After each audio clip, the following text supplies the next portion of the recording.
رضی اللہ تعالیٰ عنہ نے ان سے کہا، یا رسول اللہ میں دیکھتا ہوں کہ آپ بوڑھے ہوتے جا رہے ہیں۔ تو آپ نے ارشاد فرمایا، شیبتنی ہود و اخواتہا، یہ جو سورہ ہود ہے اس نے اور اس جیسی صورتوں نے مجھے بوڑھا کر دیا ہے۔ سورہ ہود کے اندر اللہ تعالیٰ نے گزری ہوئی اقوام کا تذکرہ کیا ہے، اور ان میں سے حضرت نوح علیہ السلام کی قوم کا ذکر آپ نے کل سنا ہے۔ ان قوموں نے اللہ تعالیٰ کی نافرمانی کی تو اللہ کا عذاب ان پر ٹوٹا، اس انداز میں عذاب آیا کہ پھر ان کا نام و نشان ہی مٹ گیا۔ صرف وہی لوگ بچ سکے کہ جنہوں نے اللہ پر ایمان لایا۔ تو ایک طرف نبی اکرم صلی اللہ علیہ وسلم گزری ہوئی اقوام کے ان تذکروں کی وجہ سے بوڑھے ہوتے جا رہے تھے، اور دوسری طرف کفار مکہ جن کا ظلم، زیادتی اور جبر زبانی طعن و تشنیع سے آگے بڑھ کر اب ہاتھ رازی تک پہنچ گیا تھا، دست درازی کرنا شروع ہو گئے تھے۔ تو ذہنی طور پر بھی نبی اکرم صلی اللہ علیہ وسلم ایک خاص کیفیت سے گزر رہے ہیں، اور جسمانی طور پر بھی آپ اور آپ کے صحابہ کو تکالیف پہنچائی جا رہی ہیں۔ تو ہر دو حوالے سے آپ کے جسم مبارک پر اس کے اثرات ہو رہے ہیں، جن کو یار غار محسوس کر رہے ہیں، اور وہ کہتے ہیں کہ یا رسول اللہ میں دیکھتا ہوں کہ آپ بوڑھے ہوتے جا رہے ہیں۔ آج جہاں سے سلسلہ منزل شروع ہوئی ہے، وَإِلَىٰ عَادٍ أَخَاهُمْ هُودًا، عاد کی طرف ان کے بھائی ہود کو بھیجا گیا۔ ہود علیہ السلام نے اللہ کا پیغام پہنچایا، بڑی ہی دل سوزی سے اور دردمندی سے پہنچایا، لیکن قوم نے مان کر نہیں دیا۔ اور قوم نے کہا کیا کہ اے ہود، ہم تمہاری بات مان لیں اور ہمارے باپ دادا جس دین پر قائم تھے اس کو چھوڑ دیں؟ یعنی دلیل تھی تو صرف یہ کہ ہمارے باپ دادا اس راستے پر چلتے رہے ہیں اور ان جھوٹے خداؤں کے سامنے اپنا سر جھکاتے رہے ہیں، لہٰذا ہم بھی یہی راستہ اختیار کریں گے۔ کوئی عقل کی بات، کوئی دلیل، کوئی منطق نہیں، بس ہم اپنے آباء و اجداد کی پیروی کریں گے۔ حضرت ہود علیہ السلام نے ان کو سمجھایا کہ میں تمہیں اللہ کی طرف بلاتا ہوں جس نے تمہیں پیدا کیا ہے، جو تمہارا خالق، مالک، رازق ہے، تمہارا رب ہے۔ لیکن قوم نے کہا نہیں، ہم تو نہیں مانتے، اور اس حد تک ہٹ درمی دکھائی کہ پھر اللہ تعالیٰ کا عذاب ان پر ٹوٹا۔ اور ہود علیہ السلام کو تو بچا لیا گیا، اور ان کے ساتھی جو تعداد میں کم تھے ان پر تو عذاب نہیں آیا، اس لیے کہ انہوں نے حق کو قبول کر لیا تھا، اور جو مخالفین تھے وہ اس عذاب میں دھر لیے گئے۔ اس کے بعد پھر قوم سمود کا تذکرہ ہے، اور قوم سمود نے بھی اپنے نبی کو یہی، صالح علیہ السلام کو یہی کہا کہ ہم کیسے اس راستے کو قبول کر لیں کہ جس پر ہمارے باپ دادا چلتے رہے ہیں۔ انہوں نے بھی حق کی دعوت کے جواب میں یہی کہا، اور ان انبیاء نے کہا کہ ہم تم سے کچھ مانگتے نہیں ہیں، یہ جو کام ہم اللہ کا کر رہے ہیں اس کا اجر ہمیں اللہ ہی نے دینا ہے، لیکن اس کو قبول کر لو گے تو فائدہ تمہارا ہے، ہمارا نہیں ہے۔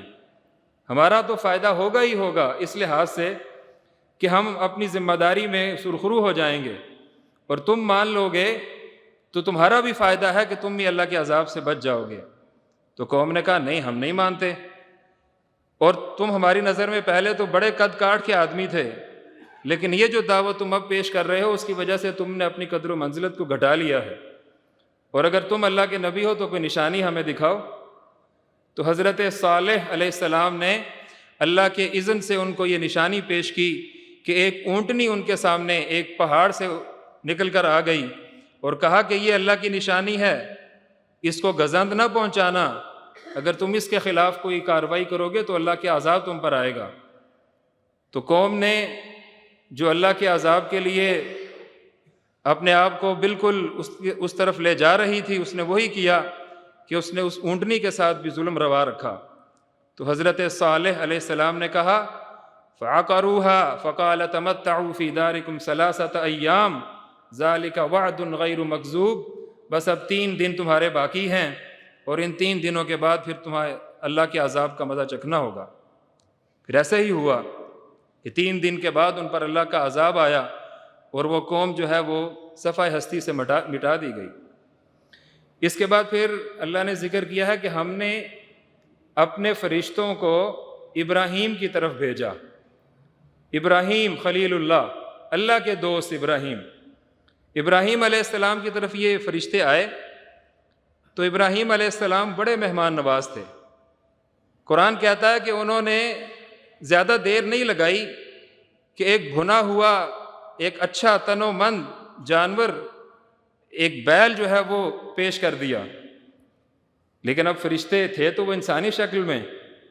اب ذرا رک کے دیکھیے کہ اللہ کے نبی ہیں اور خلیل اللہ ہیں، لیکن ہے تو انسان ہونے کے حوالے سے ان کے جتنے جذبات ہیں وہ موجود ہیں، اور بحیثیت انسان جس انداز میں وہ انسانوں کے ساتھ معاملہ کرتے ہیں وہ اسی انداز میں کر رہے ہیں. تو انہیں محسوس ہوا کہ یہ مہمان میرے پاس آئے ہیں تو ان مہمانوں کی ضیافت میں کروں. تو ضیافت کے لیے جب کھانا پیش کیا تو اب وہ ہاتھ ہی نہیں بڑھا رہے. اب آپ بھی ذرا تصور کریں کہ آپ کسی مہمان کی مہمان نوازی میں کھانے کا بندوبست کریں اور وہ اس کی طرف ہاتھ ہی نہ بڑھائے، تو میزبان ایک دم سے پریشان ہو جاتا ہے کہ یہ کیوں ہاتھ نہیں بڑھا رہا، اور اس کو یہ خدشہ ہوتا ہے کہ کہیں مجھے یہ نقصان نہ پہنچائے. اس لیے کہ شرفاء کے یہاں یہ دستور ہے کہ وہ نمک حرامی نہیں کرتے. جس دسترخوان سے کچھ کھا لیں اس کھائے ہوئے اور اس دینے والے میزبان کے خلاف نہیں جاتے.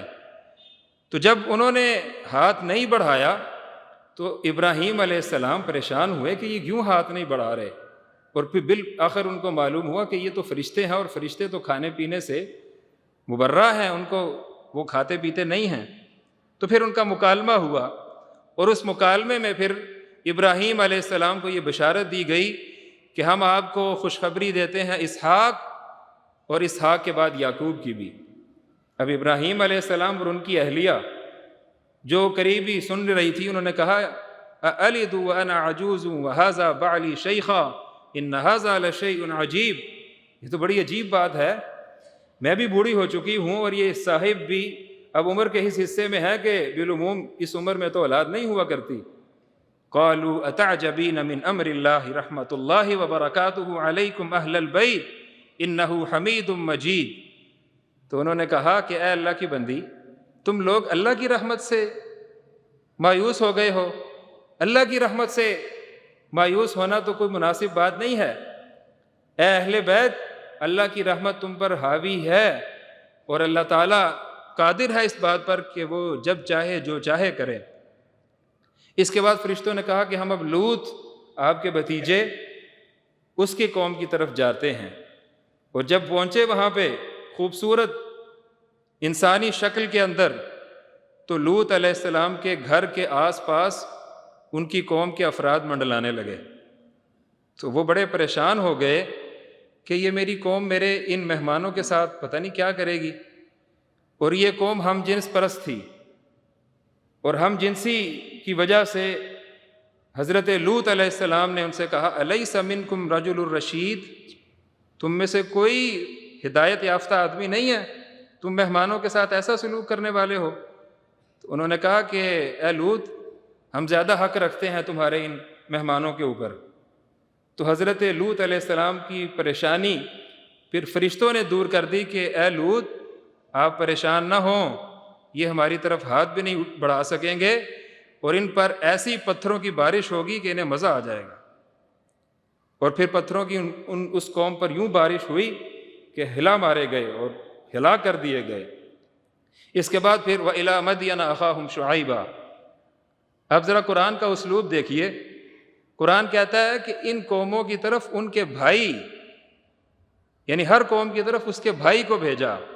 اب اس بھائی کے اندر بڑی پیار اور محبت کا جذبہ موجود ہے. ایک بھائی دوسرے بھائی کے لیے خیر خواہی کے جو جذبات اپنے دل میں رکھ سکتا ہے، اللہ کے نبیوں کے دلوں کے اندر اپنی قوم کے لیے وہی جذبات تھے. لیکن قوم نے کیا جواب دیا؟ قوم سے شعیب علیہ السلام نے کہا کہ یہ جو تم ناپ تول کے اندر کمی بیشی کرتے ہو یہ نہ کیا کرو، یہ زمین میں فساد کے مترادف ہے، اور زمین اگر فساد زدہ ہوگی تو اللہ جو اس کا خالق اور مالک ہے وہ ناراض ہوگا. میرے اور آپ کے گھر کے اندر کوئی گھر کی چیزوں کو خراب کرے تو اسے کتنا برا لگتا ہے. تو یہ زمین جس نے بنائی ہے اور یہ دھرتی جس نے سجائی ہے، یہاں اگر کوئی فساد برپا کرے تو اس کو کتنا عجب لگتا ہوگا اور اس کو کتنا غصہ آتا ہوگا۔ تو اللہ کے نبیوں نے یہی اپنی قوموں کو بتایا۔ تو جب شعیب علیہ السلام نے یہ حق نصیحت ادا کرنا چاہا تو انہوں نے کہا یا شعیب اصلاتک تأمرک ان نترک ما یعبد آباؤنا او ان نفعل ما نشاء، اے شعیب یہ جو تمہاری بڑی لمبی لمبی نمازیں ہیں یہ تمہیں ہمارے خداؤں کے خلاف تیار کرتی ہیں؟ تم تو نماز پڑھتے ہو اور ان نمازوں کے ذریعے سے تمہیں یہ ملتا ہے کہ تم ہمارے خداؤں کی نفی کرو، ایسا نہیں ہو سکتا۔ یعنی یہ جو نماز ہے یہ اللہ کے ساتھ تعلق ہے، اس کو انہوں نے اپنے معبودوں کی نفی سمجھا، اور ایسا ہی ہے۔ یہ جو ایک سجدہ ہم اللہ کے حضور اپنے ٹکاتے ہیں یہ محض علامتی اظہار نہیں ہے، بلکہ یہ اس بات کا اظہار ہے کہ جھوٹے خداؤں کی خدائی ہمارے سامنے کوئی حیثیت نہیں رکھتی، اور کوئی بھی جھوٹا خدا ہوگا حتیٰ کہ ہمارا نفس اللہ کے حکم کے سامنے کھڑا ہو جائے گا تو اس کو بھی ہم پاش پاش کر دیں گے۔ یہ اللہ کے نبیوں کی دعوت ہے۔ تو کہا کہ اے شعیب ہم تمہیں سنگسار کر دیں گے۔ تو شعیب علیہ السلام ذرا نہیں ڈرے، اس لیے کہ وہ جس کے نمائندے تھے اس کی پناہ میں تھے، اور یہ جو ان کو گیدڑ بھپکیاں دے رہے تھے ان کی حیثیت اللہ کے سامنے کیا ہو سکتی ہے۔ تو اللہ تعالیٰ نے اس قوم کو بھی ذلیل و خوار کر دیا۔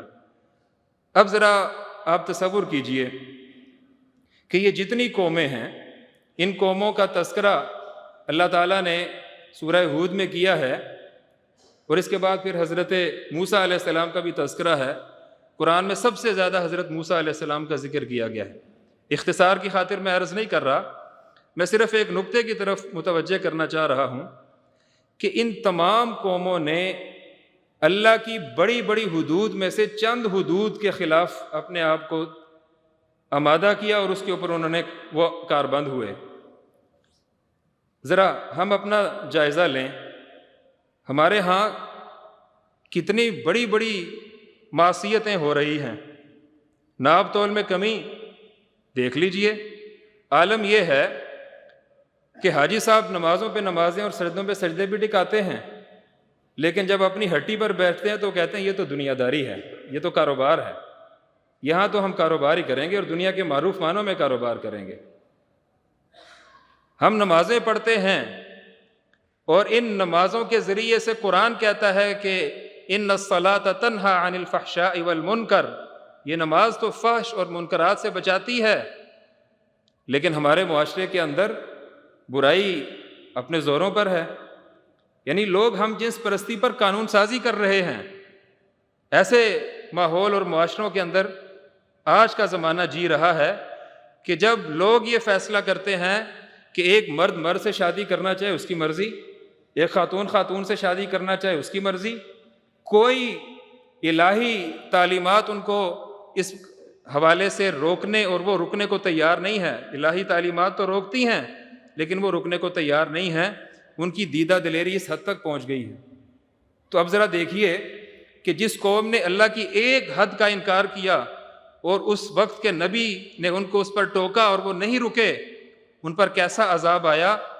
ہم کیا کچھ نہیں کر رہے، لیکن اللہ کا عذاب تو بھی عمومی عذاب تو رکا ہوا ہے، اور یہ وہ اس دعا کا فیضان ہے کہ جس کا تذکرہ ہم نے سورہ توبہ کے اختتام پر پڑھا تھا، لَقَدْ جَاءَكُمْ رَسُولٌ مِّنْ أَنفُسِكُمْ عَزِيزٌ عَلَيْهِ مَا عَنِتُّمْ حَرِيصٌ عَلَيْكُمْ بِالْمُؤْمِنِينَ رَءُوفٌ الرَّحِيمٌ۔ یہ اس رسول کی دعا کا فیضان ہے کہ جب دنیا والے سوتے تھے اور وہ رات کو اٹھ کے روتے تھے، تو سونے والے سوتے ہیں اور اللہ کے نبی ان کے لیے دعائیں کرتے ہیں کہ اے اللہ میری قوم پر عمومی عذاب نہ بھیجنا، اور اللہ تعالیٰ نے یہ دعا قبول کر لی۔ اس وجہ سے ہم بچے ہوئے ہیں، ورنہ حد تو ہم نے کوئی نہیں چھوڑی۔ تو اس لیے یہ سورہ مبارکہ جو نبی اکرم صلی اللہ علیہ وسلم کو بوڑھا کر رہی تھی، اس کا حاصل یہ ہے کہ ہم اللہ تعالیٰ کی ان حدود کے حوالے سے متفکر ہوں۔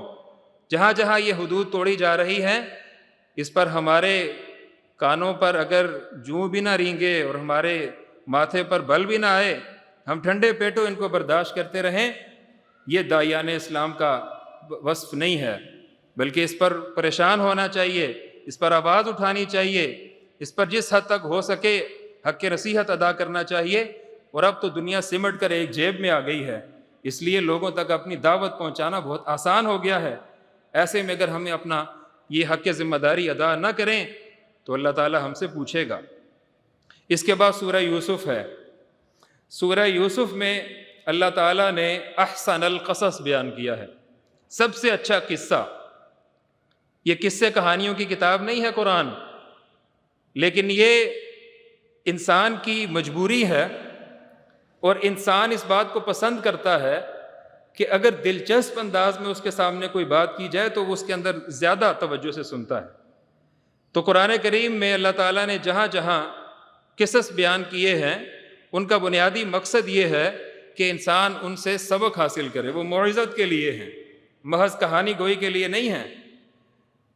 تو حضرت یوسف علیہ السلام کا تذکرہ اللہ تعالیٰ نے سورہ یوسف کے اندر تفصیل سے کیا ہے۔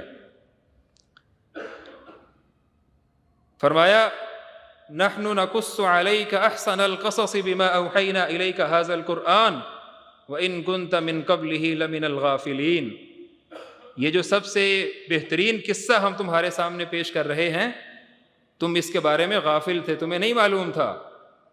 اور کفار مکہ نبی اکرم صلی اللہ علیہ وسلم سے مختلف سوالات کیا کرتے تھے، اور بنیادی طور پر یہ یہود ان کو اس طرف اکساتے تھے کہ اپنے نبی سے یہ سوال پوچھو، اور خیال یہ ہوتا تھا کہ یہ تو ایسے سوالات ہیں کہ جو عام معاشرے کے اندر معروف نہیں ہیں، اور خاص طور پر عرب کے معاشرے کے اندر تو یہ سوالات عمومی طور پر لوگوں کو نہیں معلوم تھے، تو اس لیے یہ سوال اٹھاتے تھے کہ سوال کریں گے، یہ جو اپنے آپ کو اللہ کے نبی کہتے ہیں یہ جواب نہیں دے سکیں گے تو ہم ان کا مذاق اڑائیں گے۔ کتنے عقل کے اندھے تھے، ایک طرف وہ مانتے بھی تھے کہ یہ سچے ہیں، جھوٹے نہیں ہیں، لیکن جب انسان کی عقل پر پردہ پڑ جائے تو پھر یہی اس کے حالات ہو جاتے ہیں۔ تو پوچھا کہ بنی اسرائیل کا وطن مصر نہیں ہے، یہ تو فلسطین کے باسی تھے، کنعان میں رہنے والے لوگ تھے، یہ مصر میں کیسے چلے آئے؟ تو یہ سوال کیا گیا نبی اکرم صلی اللہ علیہ وسلم سے۔ قرآن کہتا ہے لَقَدْ كَانَ فِي يُوسُفَ وَإِخْوَتِهِ آيَاتٌ لِلسَّائِلِينَ۔ ان سوال کرنے والوں کو معلوم نہیں ہے کہ جو سوال کر رہے ہیں اس سوال کے اندر وہ جواب پوشیدہ ہے کہ جب ان کے سامنے عیاں ہوگا تو پھر شاید ان کی آنکھیں کھلیں، لیکن آنکھیں کہاں کھلتی ہیں جب دل اندھے ہو جائیں۔ دل کے اندر اگر روشنی موجود ہو تو تبھی آنکھوں کی روشنی کام آتی ہے، اور اگر دل اندھے اور سیاہ ہو جائیں تو پھر آنکھوں کی روشنی بھی کسی کام نہیں آتی۔ حضرت یوسف علیہ السلام اپنے ابا جان سے ایک بات چیت کرتے ہیں۔ آج کے زمانے میں لوگ پیرنٹنگ پر بڑے لمبے لمبے لیکچر دیتے ہیں، قرآن کی یہ صورت پڑھ لیں تو انہیں پتہ چل جائے پیرنٹنگ کیا ہوتی ہے۔ آج کے زمانے میں ایک باپ اور بیٹے کا جو تعلق ہونا چاہیے، یہ سورہ یوسف اس کا بہت زبردست حوالہ ہے۔ بیٹا کہتا ہے ابا جی میں نے ایک خواب دیکھا ہے، اور خواب ایسا ہے کہ اس میں مجھے 11 ستارے، ایک سورج اور ایک چاند سجدہ کر رہے ہیں۔ اب یہ خواب حضرت یوسف علیہ السلام کس کو بتا رہے ہیں؟ اپنے ابا جی کو بتا رہے ہیں۔ یہ تعلق ہونا چاہیے باپ اور بیٹے کا کہ بیٹے کے سامنے کوئی بھی ایسی چیز آئے تو سب سے پہلے وہ جس سے شیئر کرنا چاہے وہ اس کا باپ ہو۔ یہ سورہ یوسف ہمیں بتا رہی ہے۔ ابا جی کہتے ہیں لا تقصص رؤیاک علی اخوتک، بیٹا یہ اپنے خواب کو اپنے بھائیوں کے سامنے بیان نہ کرنا۔ کیوں بیان نہ کرنا؟ کہ شیطان تمہارے درمیان نفرتیں پیدا کر دے گا۔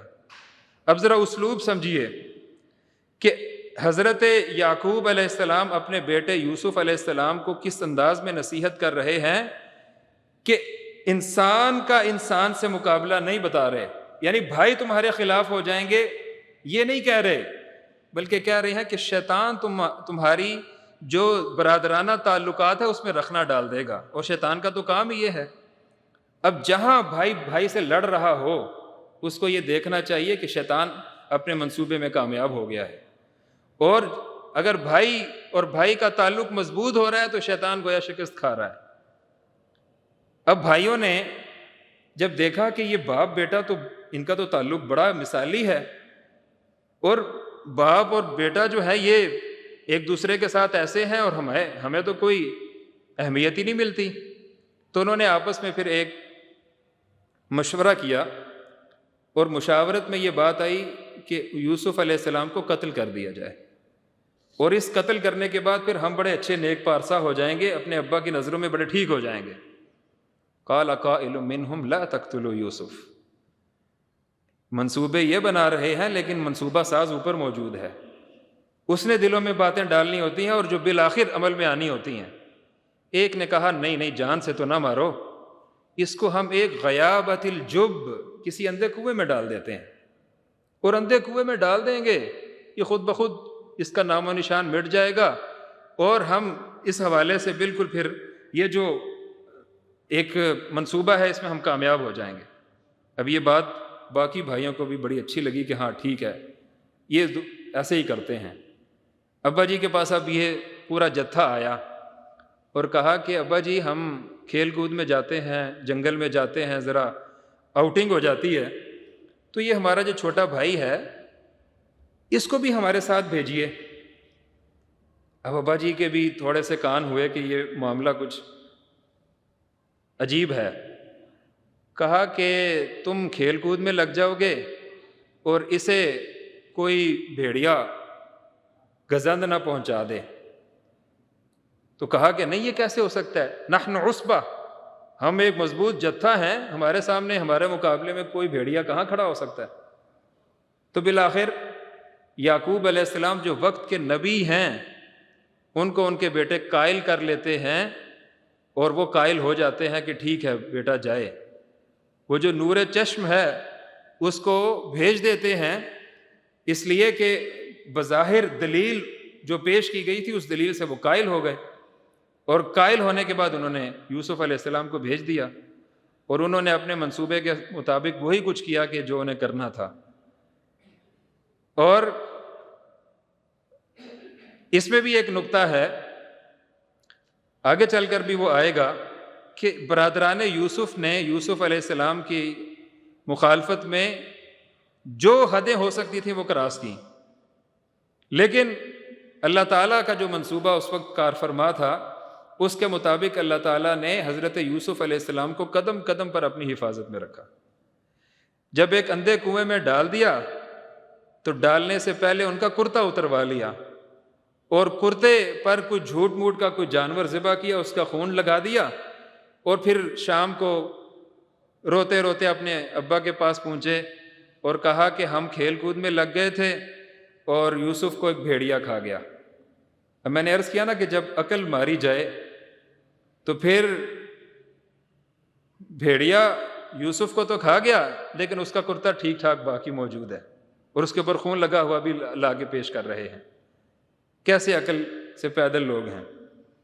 تو قرآن یہ کہتا ہے کہ پھر ایک راستہ چلتا ہوا ایک قافلہ، اس نے اپنے سقایا کو بھیجا کہ جاؤ یہ کنواں محسوس ہوتا ہے یہاں سے پانی لے آؤ.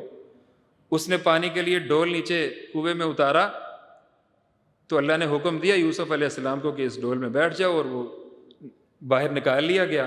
اس نے دور سے پکارا ھذا غلام، ہمیں تو پانی جو تلاش کرنے گئے تھے پانی کیا ملنا تھا، ہمیں تو یہ غلام مل گیا ہے.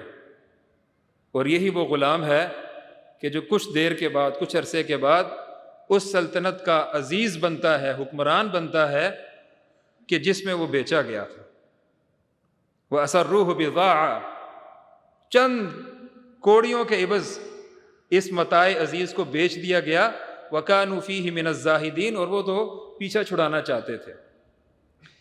جب یہ بک گئے مصر کے بازار کے اندر، یوسف علیہ السلام متاع بے بہا چند کوڑیوں کے عوض، جب ظاہر ہے کہ انسان کی کیا قیمت، جتنی بھی کوئی قیمت ادا کر دے انسان کی کوئی قیمت ہو سکتی ہے، لیکن اس انسان کی کوئی قیمت کہ جو یوسف جہاں ہے. قرآن کہتا ہے کہ ایک بڑے آدمی نے ان کو خریدا اور اپنے گھر لے آیا، اور جب گھر آیا تو گھر والی نے دیکھا کہ اتنا خوبصورت نوجوان ہے. تو اب شیطان نے دوسرا حملہ کیا. یہ شیطان کہاں کہاں سے نہیں آتا، کیسے کیسے نہیں انسان کو پھسلاتا.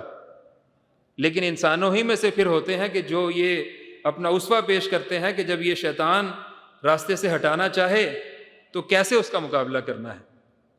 عورت نے بڑے منصوبے بنائے لیکن کامیاب نہ ہو سکی، یہاں تک کہ استبق الباب، اس نے سارے دروازے بھی بند کر لیے، اور جب دروازے بند کر لیے اور کہا حیت لک، آؤ، تو اب یہ ایک بیچارہ غلام وہ کیا کرتا، لیکن اس نے اس وقت کہا معاذ اللہ انہ ربی احسن مثوائی، میں اللہ کی پناہ میں آتا ہوں۔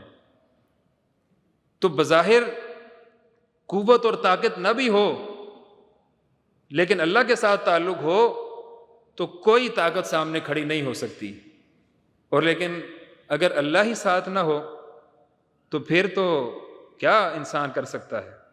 انہ ربی احسن مثوائی انہ لا یفلح الظالمون،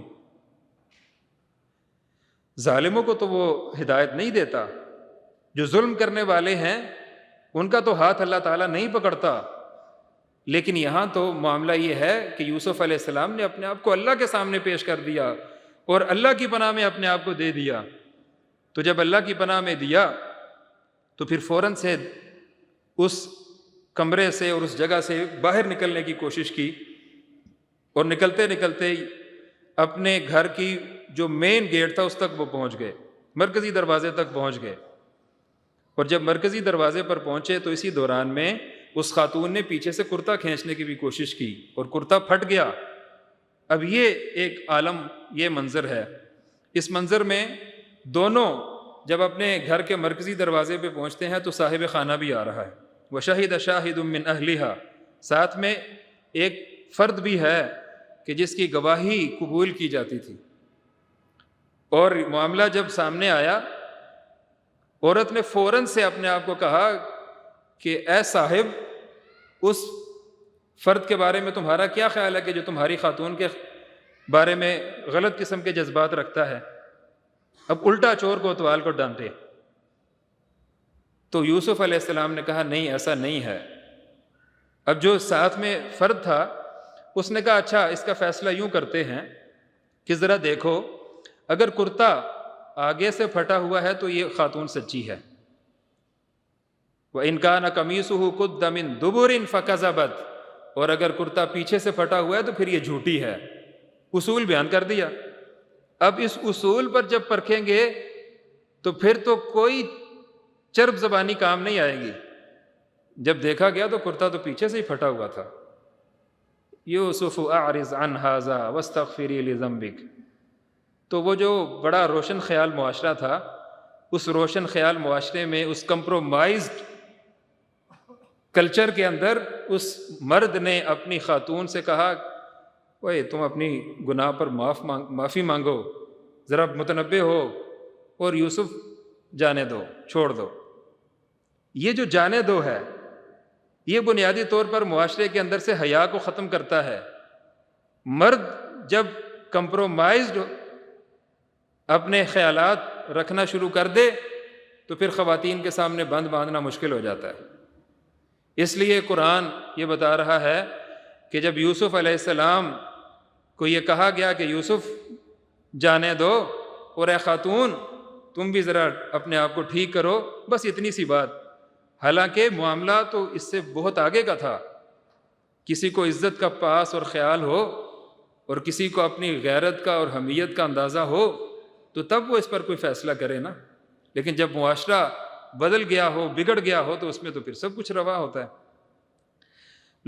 خواتین نے کہنا شروع کر دیا، قال نسوة في المدينة امرأة العزيز تراود فتاها عن نفسه قد شغفها حبا، یہ عزیز مصر کی بیوی یہ تو اپنے غلام پر لٹو ہو گئی ہے، اس کے عشق میں مبتلا ہو گئی ہے۔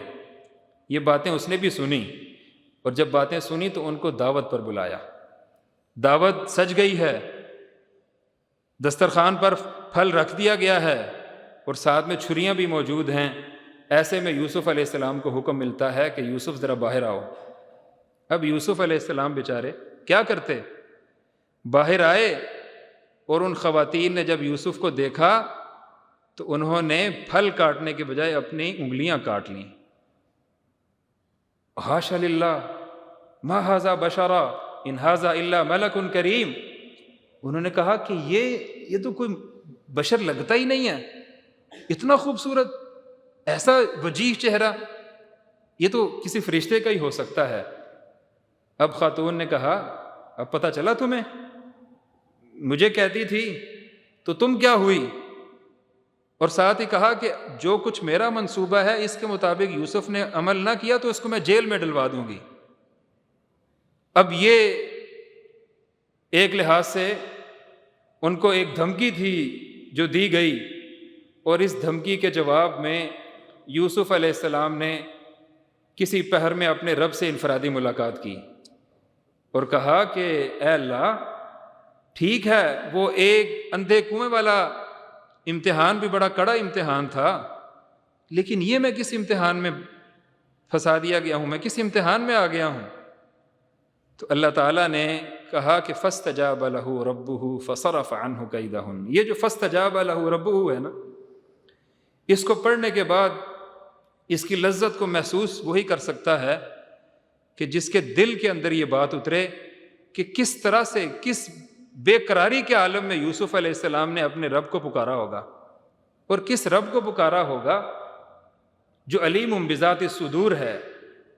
زبان سے آپ اظہار کریں یا نہ کریں اس کو تو دل کا حال معلوم ہے، لیکن یہاں تو یوسف نے بے قراری میں آنسو بھی بہائے ہوں گے کہ یا اللہ، میں کس امتحان میں ڈال دیا گیا ہوں.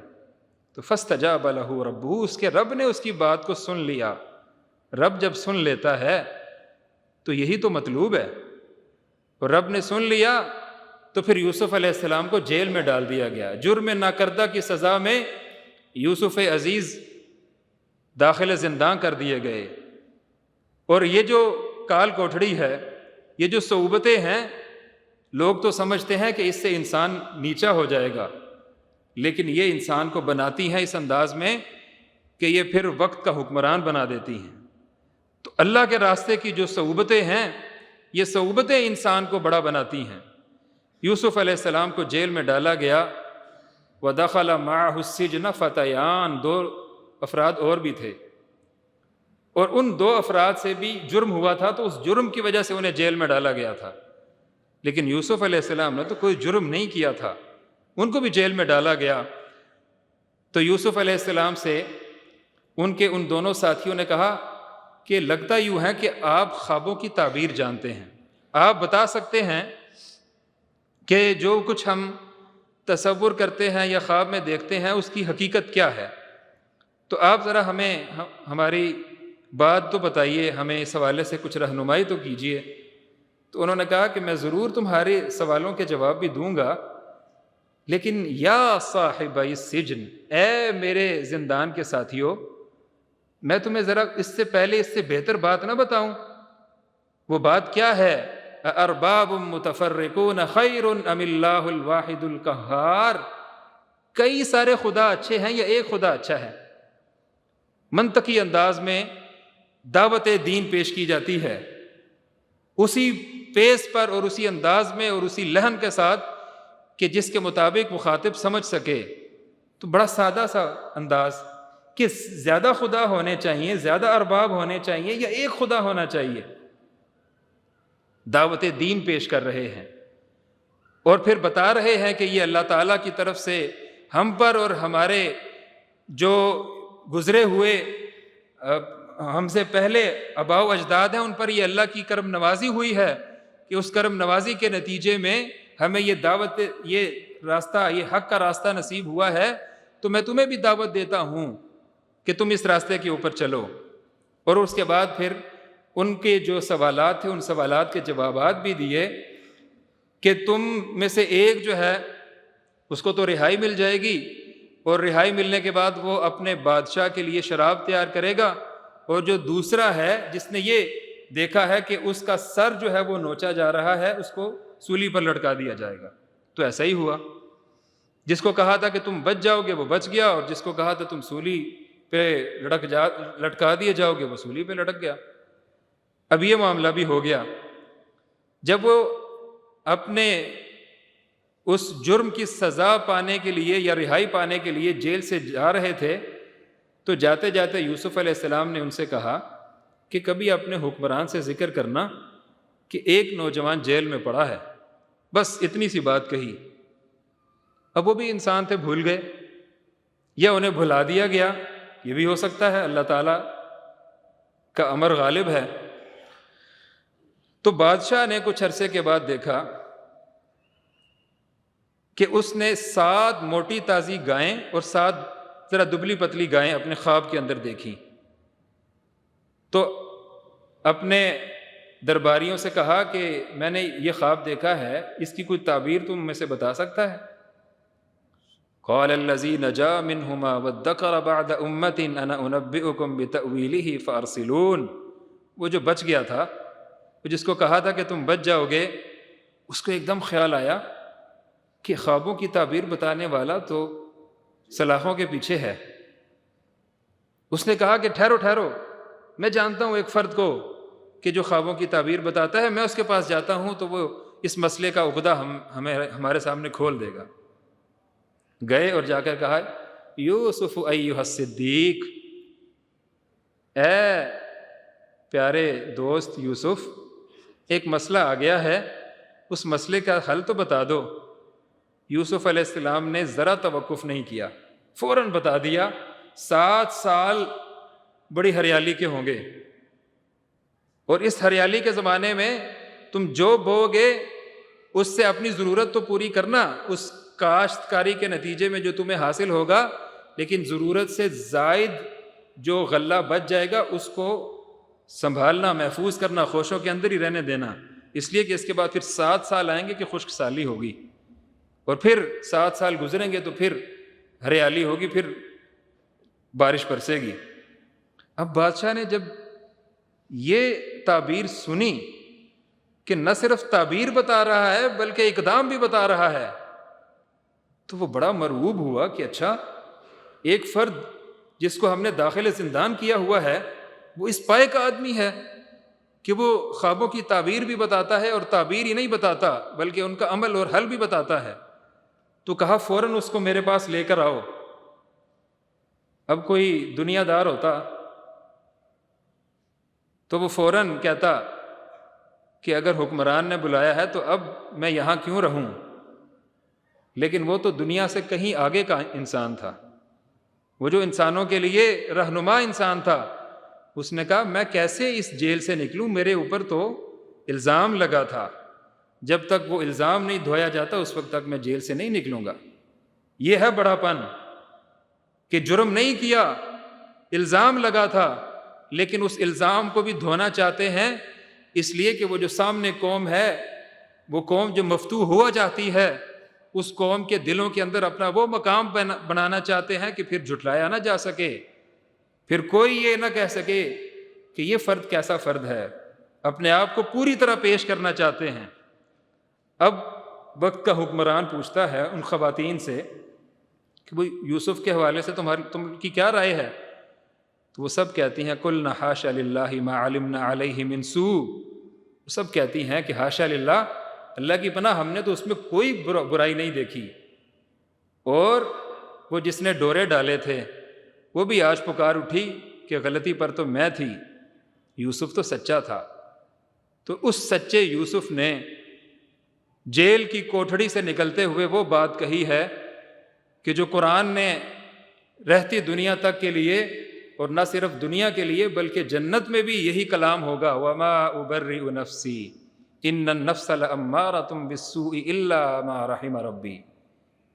دیکھیے کتنا بڑا پن ہے، یعنی سامنے جو قوم ہے اس کا ایک ایک فرد ممنون احسان ہوا ہے کہ یہ کتنا بڑا آدمی ہے، اور وہ آدمی اپنے آپ کو چھوٹا بنا کر پیش کر رہا ہے، اس لیے کہ وہ اللہ کا بندہ ہے۔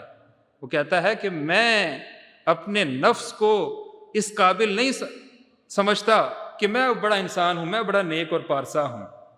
یہ نیکی کا پندار انسان کو مار دیتا ہے۔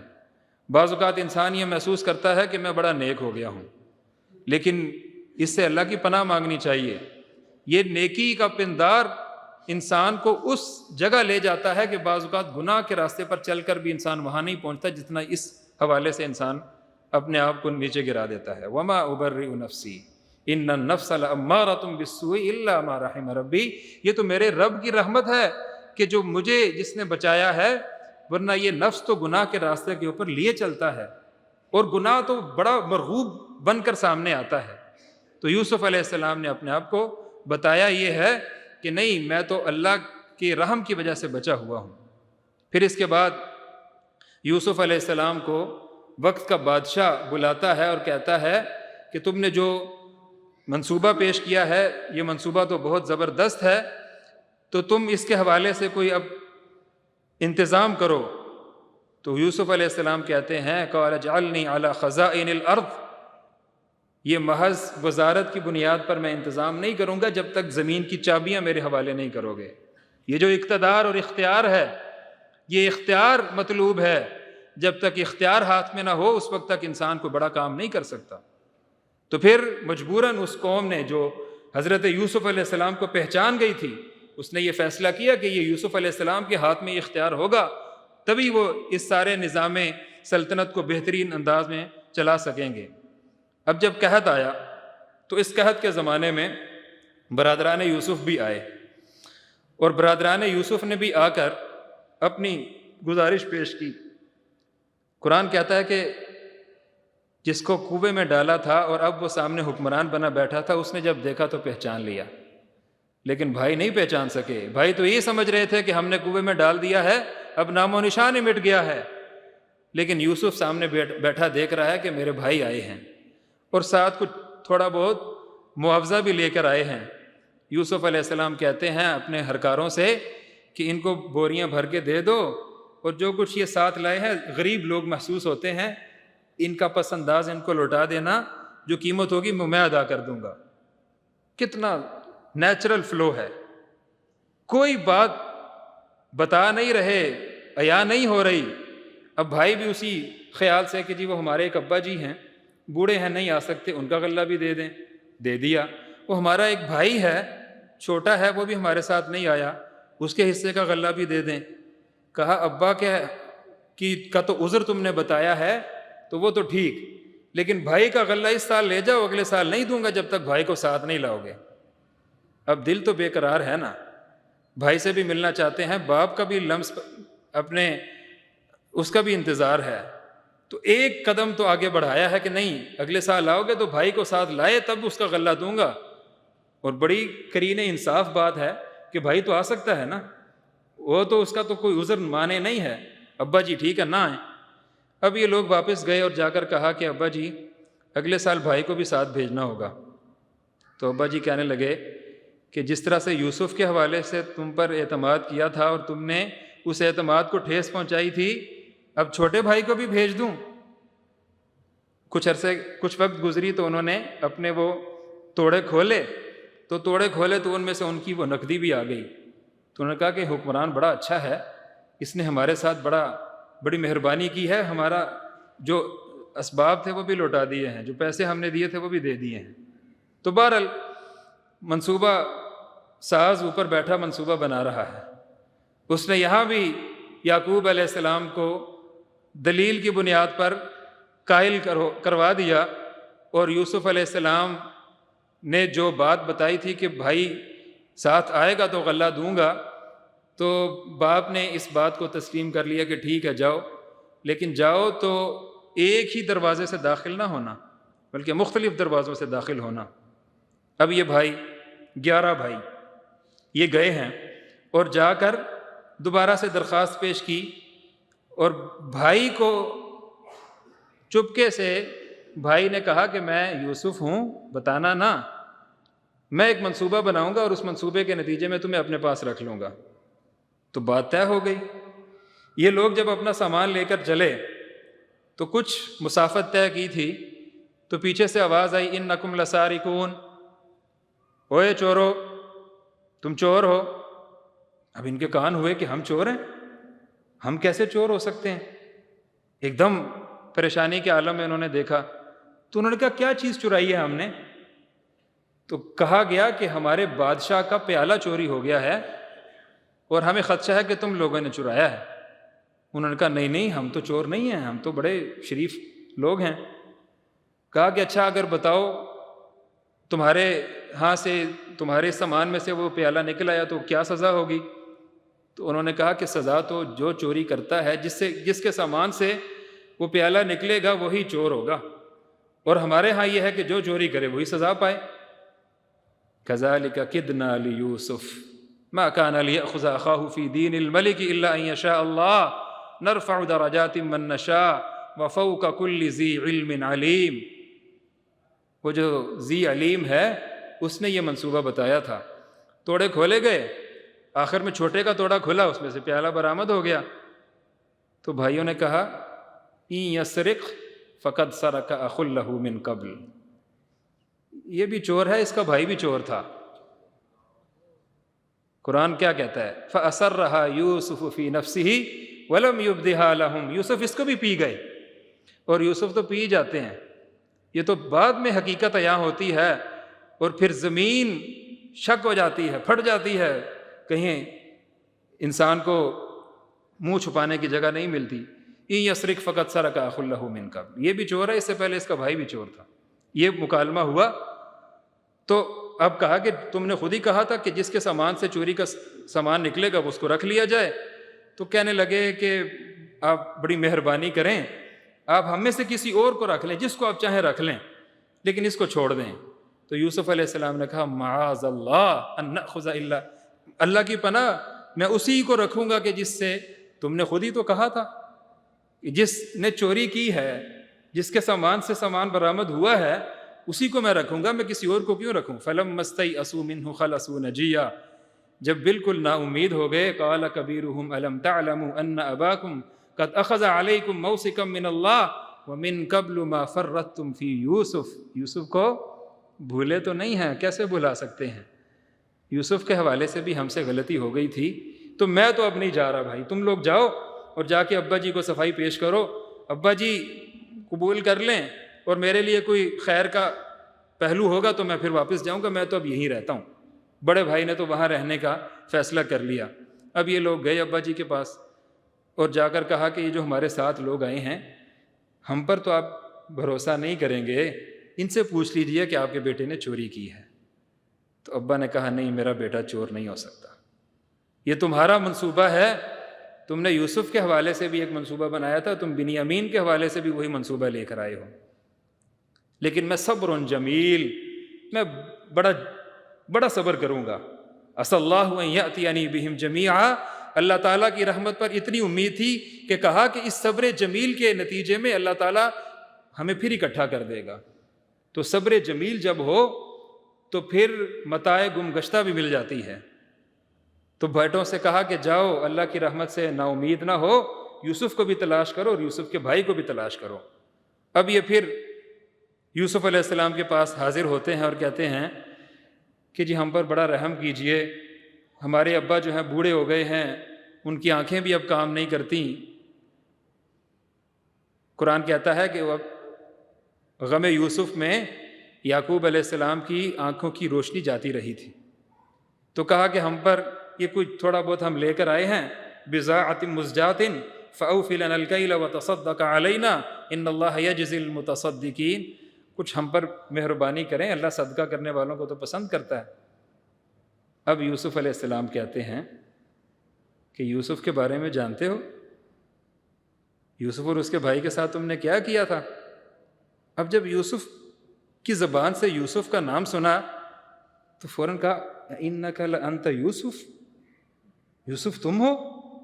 قال انا یوسف وہذا اخی قد من اللہ علینا انہ من یتقی ویصبر فان اللہ لا یضیع اجر المحسنین، میں یوسف ہوں، یہ میرا بھائی ہے، اللہ نے احسان کا بدلہ چکانا ہو تو ویسے ہی چکاتا ہے، اللہ کے راستے کے راہی جب چلتے ہیں تو اللہ ان کا ہو جاتا ہے۔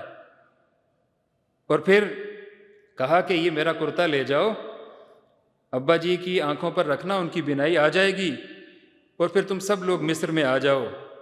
یہ تھی وہ خواب کی تعبیر کہ جو پوری ہو رہی تھی کہ جب حضرت یعقوب علیہ السلام اپنے بیٹوں کے ساتھ اور اپنی اہلیہ کے ساتھ مصر میں داخل ہو رہے تھے اور یہ سب لوگ تعظیماً جھکے ہوئے تھے، اور یوسف علیہ السلام اس وقت کے بادشاہ تھے، تو یوسف علیہ السلام اس موقع پر بھی اپنی بڑائی بیان نہیں کرتے. اور کیوں بیان کریں اپنی بڑائی؟ وہ انسان ہی کیا جو اپنی بڑائی بیان کرے؟ انسان تو وہی بڑا ہوتا ہے کہ جو بڑے کی بڑائی بیان کرتا ہے، اور بڑا تو ایک ہی ہے. فرمایا کہ شیطان نے میرے اور میرے بھائیوں کے درمیان نزع ڈال دیا تھا. یہ شیطان ہے جس نے یہ کام کیا تھا. یہ شیطان ہمارا دشمن ہے. ربی قد آتیتنی من الملک وعلمتنی من تأویل الاحادیث فاطر السماوات والارض انت ولی فی الدنیا والآخرہ توفنی مسلما والحقنی بالصالحین ذالک من انباء الغیب نوحیہا الیک.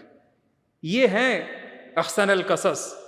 اور یہ بتائیے قریش مکہ کو کہ جو راستے سے ہٹانا چاہتے ہیں ایک دن سامنے کھڑے ہوں گے اور آپ کہہ رہے ہوں گے لا تثریب علیکم اليوم اذهبوا انتم الطلقاء. یہ بھی سر جھکائے کھڑے ہوں گے اور یہ آپ کا بڑا پن ہوگا کہ آپ بھی برادران یوسف کی طرح ان کو کہہ رہے ہوگے کہ جاؤ آج تم سے کوئی مواخذہ نہیں ہے. قل هذه سبیلی ادعو الی اللہ علی بصیرۃ انا ومن اتبعنی. یہ ہے میرا رستہ. اللہ کے نبی کا راستہ یہ راستہ ہے کہ جو یوسف علیہ السلام کے اسوے میں بھی ہمیں نظر آتا ہے کہ کس طرح سے انہوں نے اپنی اس قوم کے اندر اصلاح کا کام کیا. جہاں دعوت پیش کرنی تھی وہاں دعوت پیش کی، جہاں شیطان کا مقابلہ میں کھڑے ہونا تھا وہاں کھڑے ہوئے. اللہ تعالیٰ نے راستے سجھائے اور بالآخر وقت کے حکمران بنے، اور حکومت بھی ایسی کی کہ جس جیسی پھر کوئی حکومت نہیں تھی. اس میں عدل بھی تھا، اس میں انصاف بھی تھا. اور یہی راستہ محمد الرسول اللہ کا بھی ہے کہ وہ دعوت پیش کر رہے ہیں، وہ مشکلات کو انگیز کر رہے ہیں، وہ ہجرت کریں گے، وہ بدر اور خندق سے گزریں گے اور بالآخر وہ مکہ کو فتح کریں گے. اور اس کے بعد دنیا کے سامنے اس اسلام کو نافذ کر کے تمہیں دکھائیں گے یہی تمہارا راستہ ہے. اے اہل ایمان، اگر رفعت، بلندی اور کامیابی چاہتے ہو تو اس راستے کے علاوہ کوئی اور راستہ نہیں ہو سکتا. اللہ تعالیٰ سے دعا ہے کہ وہ ہمیں اس راستے کے اوپر چلنے کی توفیق عطا فرمائے. ہم اس راستے کے اوپر چل نہ سکیں تو اس راستے کے اوپر گھسٹتے گھسٹتے اللہ کی رحمت میں جائیں، اور گھسٹ بھی نہ سکیں تو کم از کم اللہ کی رحمت کی طرف اپنی آنکھیں تو مرکوز رکھیں کہ یہی راستہ اللہ کی جنت کو جاتا ہے. وآخر دعوانا ان الحمد للہ رب العالمین. الحمد للہ رب العالمین والصلاة والسلام علی رسولہ الکریم وعلی آلہ وصحبہ اجمعین. اللہم وفقنا لما تحب وترضى واجعل آخرتنا خیرا من الأولى. اللهم إنا نسألك الجنة وما قرب إليها من قول أو عمل ونعوذ بك من النار وما قرب إليها من قول أو عمل. اللهم إنا نعوذ بك من جهد البلاء ودرك الشقاء وسوء القضاء وشماتة الأعداء. اللهم انصرنا ولا تنصر علينا. اللهم انصر الإسلام والمسلمين. اللهم أنج المستضعفين. اللهم اخذل الكفرة والمشركين. دمر أعداءك أعداء الدين. اللهم اشفنا يا شافي الأمراض. اللهم بك ننزل حاجاتنا يا قاضي الحاجات. اللهم اغفر لموتى المسلمين. اللهم اغفر لهم وارحمهم وعافهم واعف عنهم إنك أنت الغفور الرحيم. ربنا أفرغ علينا صبرا وتوفنا مسلمين وألحقنا بالصالحين غير خزايا ولا مفتونين. سبحان ربك رب العزة عما يصفون وسلام على المرسلين والحمد لله رب العالمين.